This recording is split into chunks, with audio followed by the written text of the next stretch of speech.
Just had a cup of tea and a scone, and beautiful. Look at this. See, Irish summer, or not Irish spring, I should say. Sorry. Yeah, I'm in the coffee shop or restaurant for the Loughcrew Gardens. I just kind of like again stumbled on this place. I didn't really know it was here. The Loughcrew Gardens. Once, well, part of the largest state in Ireland. Of course, the Anglo-Irish aristocracy. No, maybe not. No, Sir Oliver Plunkett, I think. Yeah. I'm not sure what the history is there. A Swiss chalet type coffee shop.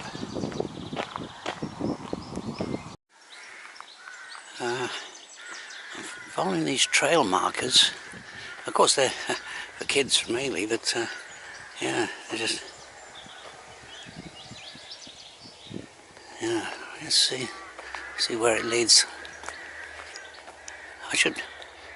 Well, I expect I'll spend at least an hour here. I think it's only about €5 to come in. Now, which way?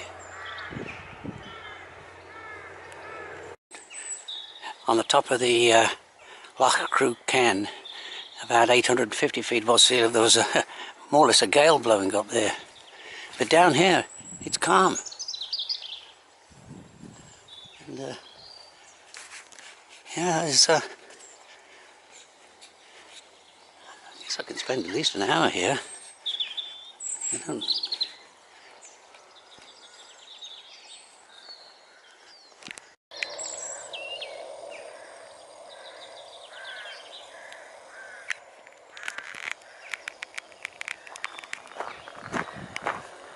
I think some of these apparently very, very old yew trees, they do survive for well, for 1,000 years.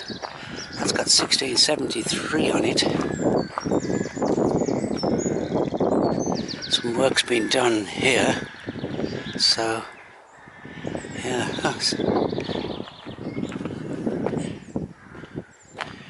Yeah, I like it. Yeah,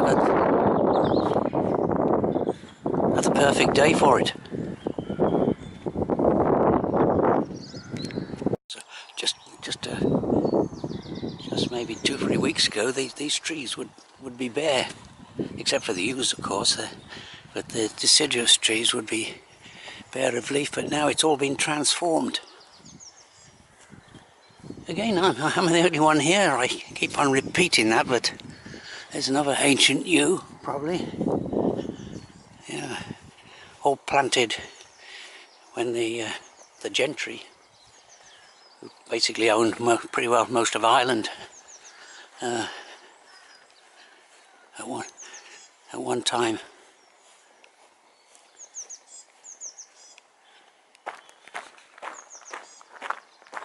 This is the herbaceous border against a south-facing wall.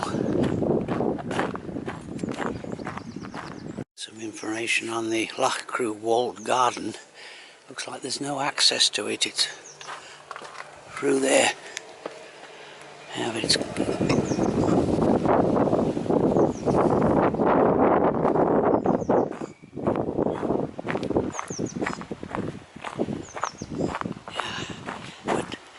in England, this would be, on a day like today, there'd be lots of people here.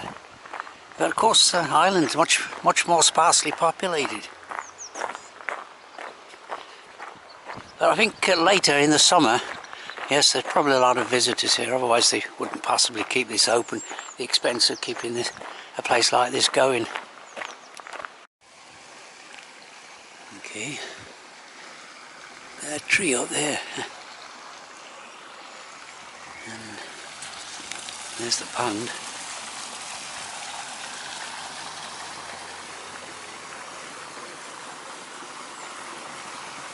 I don't know.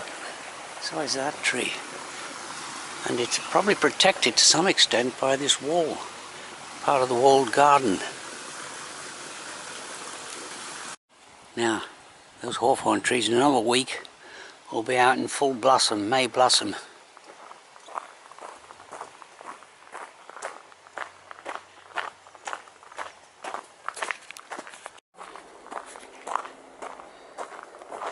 There's a kind of a grotto,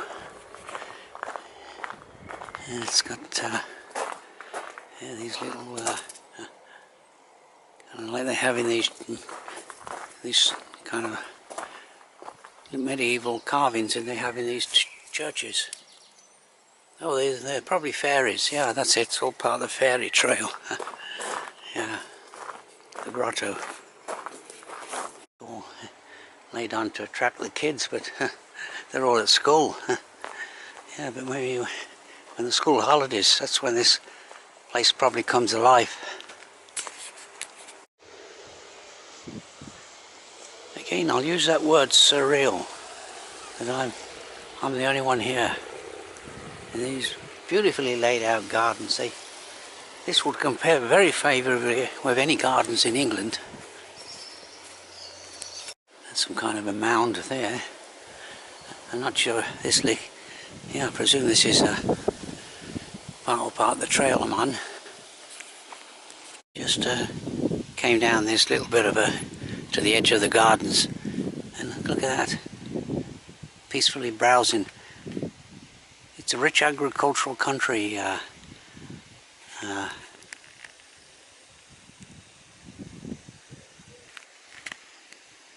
Is Ireland.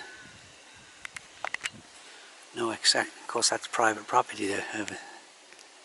This mound is the remains of a motte, and I don't know how to pronounce it, motte and Bailey castle. That's what they look like. And built by the Normans when they invaded Ireland.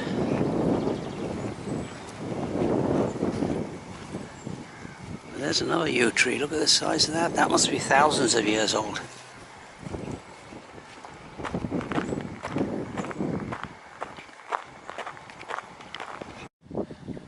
There's the motte and Bailey. And there's a nice expanse of lawn there.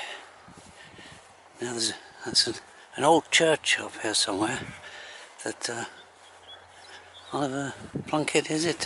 Well, Plunkett. There's a nice tree house there for the kids, maybe. Okay. More yew trees, and there's the church there.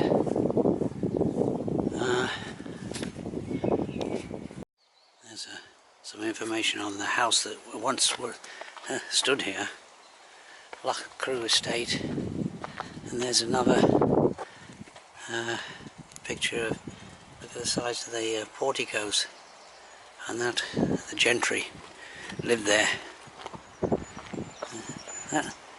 There's the church, and look at the size of these trees.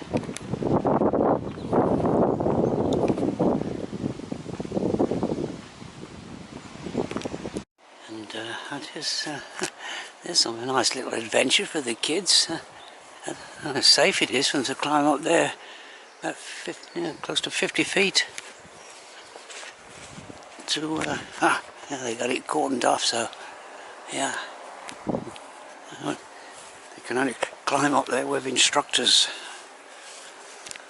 Some information on Sir Oliver Plunkett, who was born in this tower house. There's the tower house there.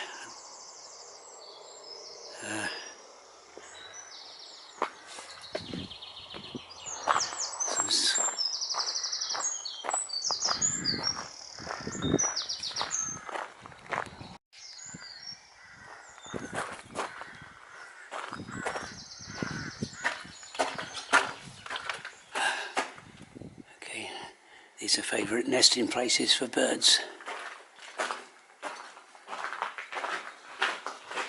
I'm certainly getting my money's worth of these old buildings on my holiday in Ireland.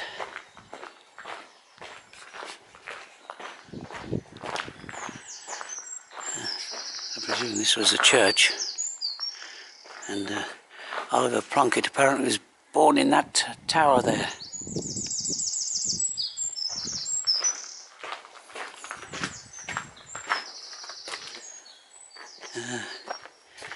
I don't know how old these gravestones are. They've kind of been allowed to fall. 1790, there's a date on 1787.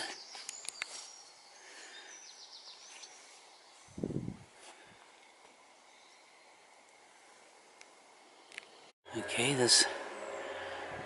I was looking for the remains of the big house that was burnt to the ground. I don't know, I haven't got any further information on that, but apparently isn't, that's, well, yeah, it's not, there's a nice copper beach. I nearly missed this, it's kind of like, you know, it looks like the estate extends way over there to that nice hill, and I don't think there's any access to it. There's a fence here, but I can see, I don't know if I can pick this out, but some kind of a folly right there. I don't know if we can pick it out. Oh, there it is. Folly. That would be interesting to have a little walk up and see that, but this is all fenced off here. It looks like, yeah, that just shows how rich agricultural country Ireland. And you can see why the, well, yeah, the aristocracy liked it here. Another nice copper beach.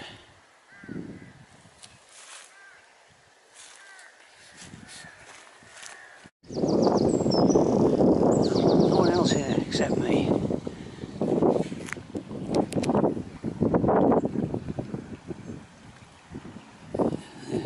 There's the hills that cans are built on.